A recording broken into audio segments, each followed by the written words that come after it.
Pelzer Lebensgefühl. Weißt du, was ich meine? So, ihr liebe Leute, eins noch. So ist besser. Moment. So, ihr liebe Leute, eins noch.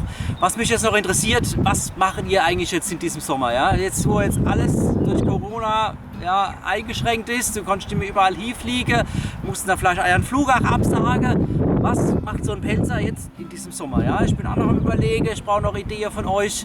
Ja, wie sieht's aus? Ich meine, im Prinzip, ja, klar, können wir auch da schön daheim bleiben. Wir haben ein tolles Land, ja, die Pfalz.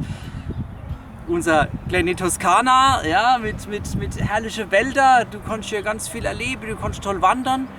Du kannst an der Baggersee, wenn es heiß ist. Ja. Was machen ihr? Schreibt es in die Kommentare, bleiben da bei uns, bleiben da daheim, genießen da hier diese herrliche Landschaft, diese, ist ja im Prinzip auch Urlaubsgegend, ne, wenn du so willst, ja, die kommen von überall auch daher, ja, selbst die Käsefresser sind schon zu uns gekommen, ne, da jetzt bloß keiner her, ne, aber